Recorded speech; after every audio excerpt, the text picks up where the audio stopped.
Nosso convidado, Alberto Carlos Almeida, cientista político e diretor do Instituto Análise, tem vários livros publicados, entre eles Cabeça do Brasileiro e A Cabeça do Eleitor. Bem-vindo, Alberto. Obrigado. Seu best-seller, Cabeça do Brasileiro, saiu em 2007, se não me engano. Exato. Que cabeça o brasileiro tinha naquela época e o que mudou? Ela vai mudando devagarzinho, né? Porque isso tem muito a ver com a escolarização da população. Na medida em que vai avançando a escolarização, todo mundo anda junto, né? Então, isso vai modificando. Eu vou fazer uma atualização do livro com novos dados nacionais, com as mesmas perguntas, e a gente vai ver isso com maior, com a lupa, né? Exatamente o que aconteceu. Mas certamente foi isso, é uma mudança geracional. Na medida em que você troca gerações mais velhas, menos escolarizadas, são substituídas por gerações mais jovens e mais escolarizadas, e você tem essa mudança. Alberto, você disse que vai fazer uma atualização do Cabeça do Brasileiro. Não seria o caso de fazer um Cabeça do Paulista e Cabeça do Cearense? Olha, tá tudo lá. Acho que nunca houve uma distância tão grande, mas eu acho que nunca houve uma distância tão grande, pelo menos em relação a expectativas de governo, quanto agora, né?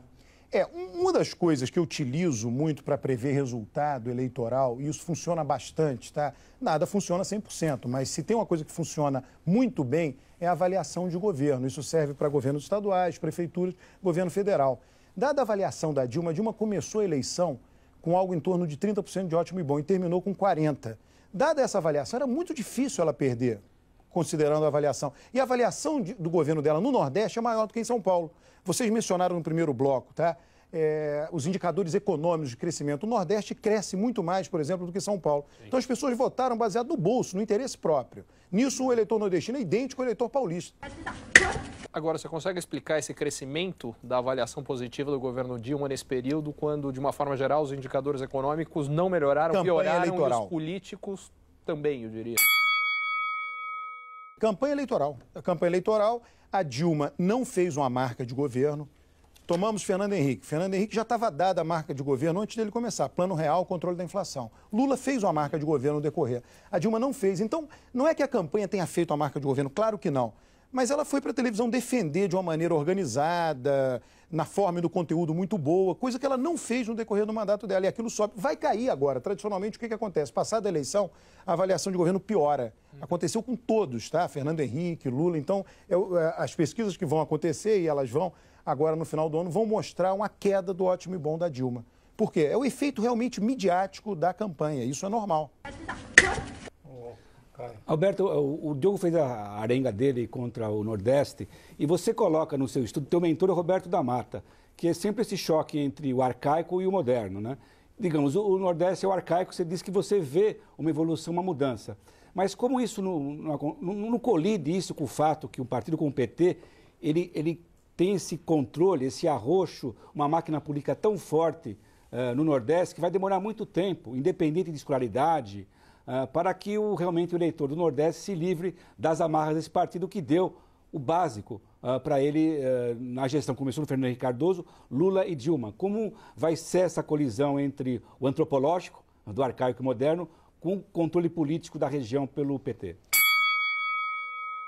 Esse é um tema que eu gosto muito. Meus pais são nordestinos, eu sou. Fui criado no Rio, moro em São Paulo, sou casado com uma catarinense, tenho 2 filhos que nasceram no Rio e um em São Paulo. Então, eu tenho de tudo na minha vida pessoal, tá? O que acontece? É o interesse próprio. Se você pegar, Caio, os mapas eleitorais dos diversos países no mundo, eles têm exatamente a configuração que o nosso mapa eleitoral tem. Bordeaux, na França, famosa pelos vinhos, ela vota no Partido Socialista de maneira sistemática. Andaluzia, na França, vota no PSOE da Espanha de maneira sistemática. Então, essa divisão regional existe. E ela tem uma correlação com pobreza e não pobreza. Os Estados Unidos também, quando a gente vê a apuração dos Estados Unidos, pega a Flórida, qualquer lugar nos Estados Unidos, tá?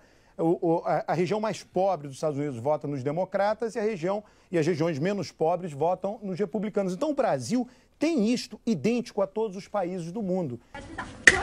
E aí, de novo, vai valer... Ao contrário, não, Alberto, desculpa. O Nordeste... O Nordeste brasileiro é o Sul americano. O eleitorado... Não, os Estados Unidos é diferente, tá? Baixa renda, você não pega... menos escolaridade, eles... Não, os Estados Unidos tem diferença. Você tem que olhar, por exemplo, você tem que olhar estado por estado, região do estado por estado. Não dá para fazer essa divisão regional, lá é muito misturado, tá? Então você pega as áreas geograficamente mais rarefeitas, tem menos gente, são mais ricas, que é o meio oeste americano, se você quiser pegar áreas, tá? E aí, por exemplo, na Flórida, você pega o mapa de votação da Flórida, em torno de Miami, que os democratas são maciçamente votados. No restante da Flórida, não. Aí você vai pensar, então a área geográfica é menor, mas tem mais gente lá. Se você pegar o mapa do Rio de Janeiro, é idêntico. O PT é mais votado numa área geograficamente menor, só que tem maior população lá. São idênticos, são idênticos. Eu já estudei todos esses mapas. Então, você tem um padrão de votação previsível. A Alemanha é a mesma coisa. São Paulo tem um precedente na Alemanha. A Baviera, desde a Segunda Guerra Mundial, nunca elegeu um governo de esquerda. Então, digamos assim, ou a Baviera é São Paulo, ou São Paulo é Baviera, tanto faz. Do ponto de vista de comportamento eleitoral, existe essa semelhança. Aí pega aquela área de Hessen da Alemanha, que é a área industrial, trabalhadores mais pobres, vota sistematicamente no SPD alemão. Então, digamos, lá é o Nordeste deles. Tá? Então, todo o país tem essa divisão. Isso é algo inteiramente normal. E não tem a ver necessariamente com a cabeça do brasileiro, a cabeça do francês, mas tem a ver com o interesse próprio, né? Quem te representa? A população pobre do Nordeste e pobre das grandes cidades, enfim, Rio de Janeiro, Minas. Você olhando o mapa e colocando uma lupa no mapa de Rio de Janeiro e Minas, você vai ver isso. Essas pessoas mais pobres se sentem representadas pelo PT e as pessoas menos pobres se sentem representadas pelo PSDB. Então, a disputa está bem estruturada no Brasil. Isso é muito importante para o bom funcionamento da nossa democracia. Por isso que nunca vai virar uma Argentina, porque é possível alternância do poder. Está aí o resultado, 4 pontos percentuais. Faltou muito pouco para haver alternância no poder. Na Argentina não tem resultado assim, hein? A Argentina, desde 1930, só o Partido Peronista completa o mandato presidencial. Tá? O grande problema da Argentina é esse, não tem um PMDB. O Brasil tem. O PMDB permite que todo mundo complete o mandato presidencial. Bom, a gente pode exportar o PMDB para eles, então... Eles não sabem, mas eles precisam do PMDB. Olha, Alberto, várias pessoas acham que o Brasil, não importa o que vai acontecer, o Brasil já está peronizado. Você acabou de mencionar a cabeça da Argentina. Existe uma conexão entre a cabeça petista e a cabeça peronista? De modo algum. Lá tem até hoje, você anda em Buenos Aires, tem lá sindicato peronista. Não existe sindicato getulista, sindicato lulista no Brasil. O Brasil não tem nenhum traço de culto à personalidade, como, por exemplo, tem na Argentina. Isso não existe.